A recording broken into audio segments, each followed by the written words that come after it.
नमस्कार दोस्तों, एक बार फिर से बहुत बहुत स्वागत है आप सभी का। बच्चों, आज हम पढ़ने वाले हैं एक इतिहास की एक बहुत महत्वपूर्ण घटना, जलियांवाला बाग हत्याकांड, और इससे पहले रोल एक्ट एक्ट को। तो रोल एक्ट एक्ट जो 1919 में आया था, तो इसके बारे में हमें थोड़ा सा संक्षिप्त नॉलेज लेने का प्रयास करेंगे हम, जिससे कि आपके जो एग्ज़ाम में प्रश्न है वो आपसे बन जाए। तो रोल एक्ट एक्ट 1919 असल में क्या था कि जैसे कि आप जो सन देख रहे हैं 1919, मैं इसकी पूरी पृष्ठभूमि बताता हूँ क्यों अंग्रेज़ों को ऐसे कानूनों की आवश्यकता पड़ी। तो जो आप 1919 का सन देख रहे हैं, 1919 अगर हम इसको विश्व स्तर पर देखें तो 1914 से लेकर 1918 ये प्रथम विश्व युद्ध का काल था। और प्रथम विश्व युद्ध के साथ साथ यहाँ अंग्रेज विश्व युद्ध लड़कर आए थे, है ना, भले जीत गए थे, उससे उनकी स्थिति जो है बहुत ख़राब हो चुकी थी। और दूसरा ये था कि भारत में भी कई सारे राजनीतिक दल जो हैं वो बन चुके थे, चाहे मुस्लिम लीग हो, गदर पार्टी हो, है ना, भारतीय राष्ट्रीय कांग्रेस हो, कई सारे जो दल थे छोटे छोटे बड़े वो बन चुके थे। महात्मा गांधी भी काफ़ी ज़्यादा सक्रिय हो चुके थे। तो ये वो समय था 1919 का, या हम कहें 1914 के बाद से, जब विश्व युद्ध प्रारंभ हुआ उसके बाद से ही अंग्रेज़ों को भारत के अंदर प्रशासन करने में बहुत ज़्यादा दिक्कतें आने लगी थी। और जब भारत में नेताओं का उदय हुआ और कई सारे राजनीतिक दल आगे आए, तो भारत के जो लोग थे उन भारत के लोगों में आज़ादी के प्रति, या कहें अपने अधिकारों के प्रति, एक नई चेतना का जन्म हुआ। और यही चेतना भारत को आगे ले जाने में, आज़ादी दिलाने में मदद देती है। मगर हम ये बिल्कुल नहीं कह सकते कि केवल छोटे मोटे प्रयासों से ही भारत को आज़ादी प्राप्त हुई है। लगातार एक संघर्ष हुआ है, अंग्रेज़ों का समय समय पर विरोध हुआ है, और उसका परिणाम हमें 1942 और उसके बाद हमें भारत छोड़ो आंदोलन के बाद हमें भारत की आज़ादी के रूप में देखने मिला था। इसमें संघर्ष भी कड़ा रहा है। जैसे कि 1919 में क्या किया अंग्रेज़ों ने, चूँकि मैंने आपको बताया कि जो भारत के नेता थे, भारत की राजनीतिक दल थे, वो अंग्रेज़ों पे हावी होने का प्रयास कर रहे थे, अपने हिसाब से अंग्रेज़ों से सत्ता चलवाना चाहते थे। तो अंग्रेज़ क्या करते थे, या ब्रिटिश सरकार क्या करती थी, समय समय पर ऐसे कानूनों का निर्माण करती थी कि वो और अधिक सख्ती से भारत पर प्रशासन कर सके, जिससे कि एक बैलेंस बना रहे और सख्ती के साथ वो भारत के लोगों से कानून बनवा सके, और जो उसका मुख्य उद्देश्य था व्यापार, और बाद में जो राजनीति में तब्दील हो गया उसको वो आराम से यहाँ पे कर सके। तो इन सब उद्देश्यों को लेते हुए अंग्रेज सरकार समय समय पर लगातार उसने कानून बनाए। उसी कड़ी में उसने एक कानून बनाया 1919 का रोल एक्ट एक्ट। फरवरी माह में एक समिति बनाई गई, एक न्यायाधीश थे रोल एक्ट, असल में ये नाम वहाँ से पड़ा है कि एक अंग्रेज न्यायाधीश थे सर रोलेट, उनके नाम पर, चूँकि उनके समिति के वो अध्यक्ष थे, तो एक समिति बनाई गई और उनसे उनकी अनुशंसा पर जो है वो 2 कानून बनाए गए। उन 2 कानूनों को काफ़ी ज़्यादा विरोध भी हो रहा था, पर सभी विरोध के बाद, इस डेट को आपको याद रखना है, रोल एक्ट एक्ट की डेट को आपको याद रखना है, 21 मार्च 1919। 21 मार्च 1919। आप देखिएगा पूरे कनेक्शन आपके, चाहे जलियांवाला बाग हो, है ना, महात्मा गांधी का अरेस्ट होना हो, सब इसमें जुड़ते चले जाएंगे।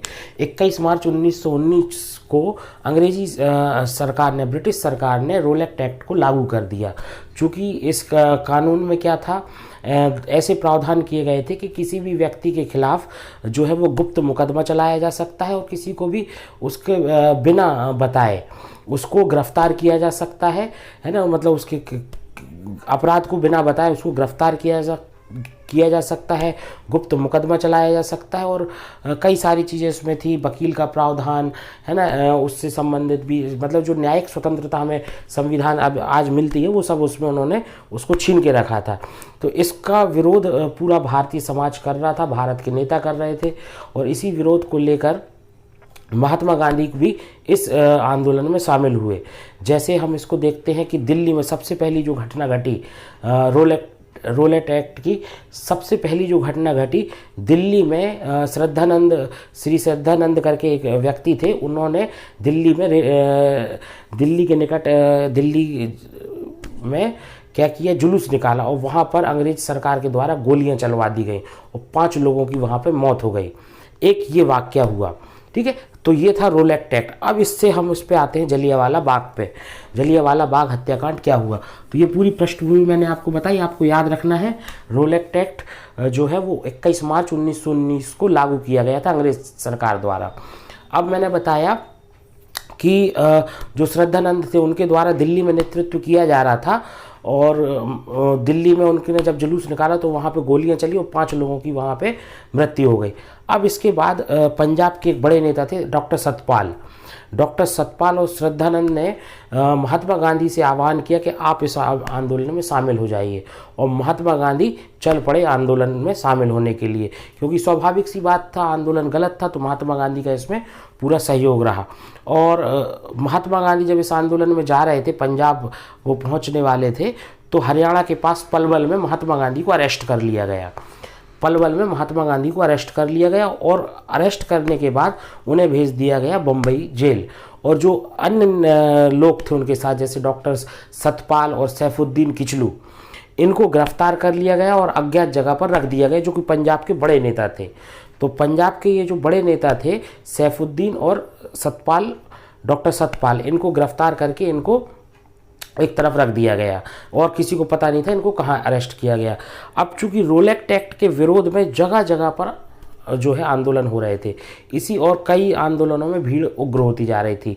पंजाब के अमृतसर में कुछ आंदोलनकारियों ने रोल एक्ट एक्ट का जो विरोध कर रहे थे, उन्होंने एक बैंक, जो अंग्रेजों के द्वारा संचालित बैंक थी, उसके एक अंग्रेज बैंक मैनेजर को मार डाला, है ना, उसकी हत्या कर दी।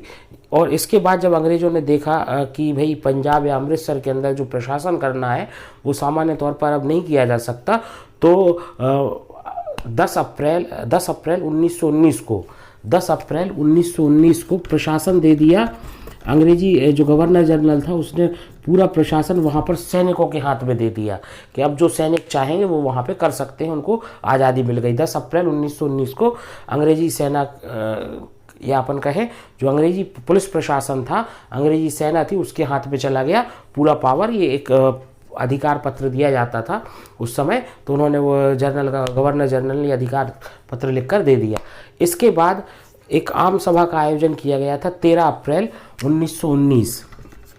13 अप्रैल, कई बार ये डेट पूछी जाती है, 13 अप्रैल 1919 बैसाखी का दिन था, और पंजाब राज्य का बैसाखी एक बड़ा त्यौहार माना जाता है।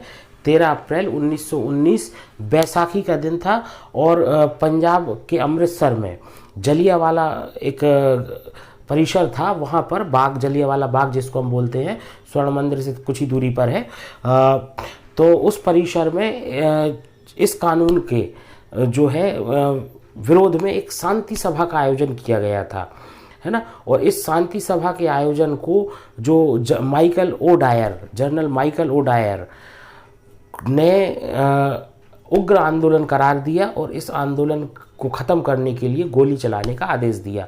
सरकारी रिकॉर्ड के हिसाब से यहाँ पर करीब 400 लोगों की मृत्यु हुई, परंतु ये मृत्यु का आंकड़ा कहीं ज़्यादा था। ये अंग्रेज सरकार ने जो 400 बताए, ये बहुत कम बताए थे, कई से ज़्यादा लोग यहाँ पे मारे गए थे।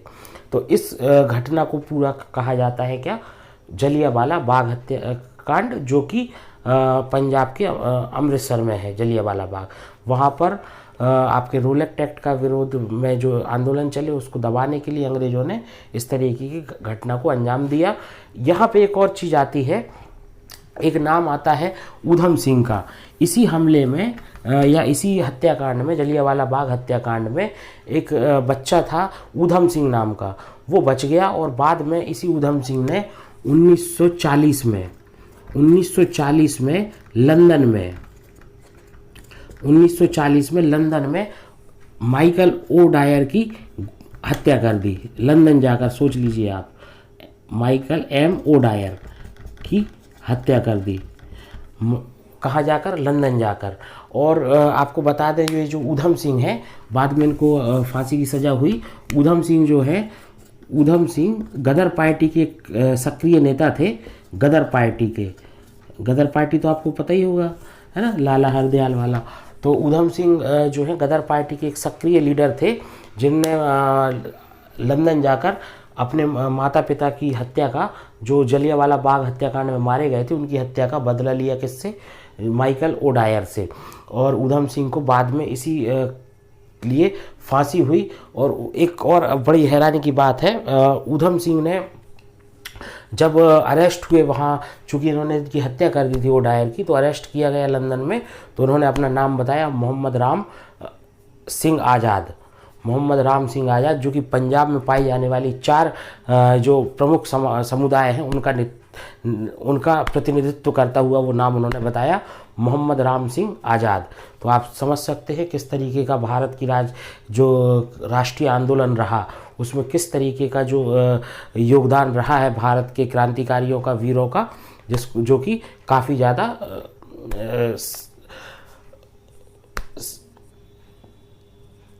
ज़्यादा सराहनीय रहा। चलिए, इस वीडियो में मैंने आपको लगभग जो प्रश्न बनते हैं आपके जलियांवाला बाग हत्याकांड से, या फिर आपके